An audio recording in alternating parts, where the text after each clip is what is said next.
j'ai lu l'histoire d'une âme. Je devais avoir une vingtaine d'années. Et ce qui m'a frappé dans l'histoire d'une âme, c'est qu'elle décrivait ce que je commençais à vivre dans ma conversion. Et plus j'avançais dans le livre, plus je comprenais qu'il était possible d'être un saint, c'est-à-dire d'aimer malgré sa faiblesse et sa pauvreté. Avec Thérèse, c'était facile de comprendre que Dieu travaillait en moi et que Dieu faisait de moi un saint et que si j'acceptais qu'il travaille en moi, je deviendrais ce pourquoi j'ai été créé.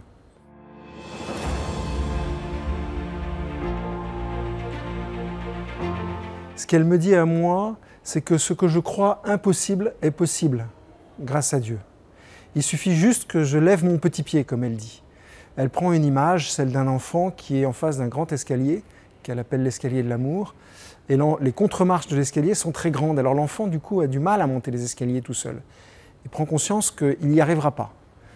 Et ce que Thérèse dit, c'est que malgré la misère de l'enfant, la pauvreté de l'enfant, il suffit juste que l'enfant essaye de monter la marche, Dieu se baisse au bout d'un moment, qui lui appartient, prend l'enfant et le fait monter, lui fait monter les étapes de l'amour. Voilà ce qui me touche chez Thérèse, et voilà ce que je trouve être le cœur de la miséricorde divine, c'est que alors qu'on est faible et qu'on a des rêves de gloire, c'est-à-dire d'être envahi de l'amour de Dieu, Thérèse nous donne le moyen d'y répondre, nous dit « c'est possible, ce que Dieu t'a promis, il va le réaliser, il est en train de le réaliser, voilà comment il fait. Simplement ce que je te demande, c'est de faire des efforts, le plus possible, mais à chaque fois des petits efforts qui sont comme la jambe du petit enfant qui monte l'escalier. »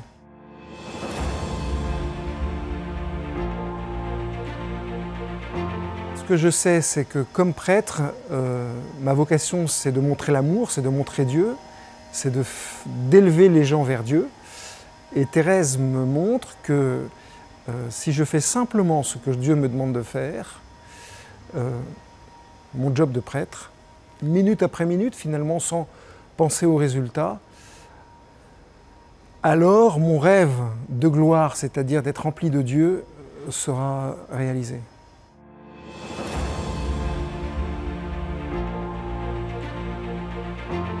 Peut-être de deux façons. La première, par de très longs temps de silence et de prière avec Dieu, en posant des actes de foi, parce que c'est en posant des actes de foi que Dieu me divinise. Et du coup, transformé par cette prière silencieuse, je deviens capable, je crois, j'espère en tous les cas, d'apporter le Seigneur lui-même aux gens, mais dans la vie quotidienne très très simple et très très banale de tous les jours. Les services que tout le monde peut faire. Alors moi, je dis la messe et je confesse, c'est un peu différent des autres. Mais même ça, le faire avec beaucoup de simplicité, de tranquillité, parce que Dieu agit.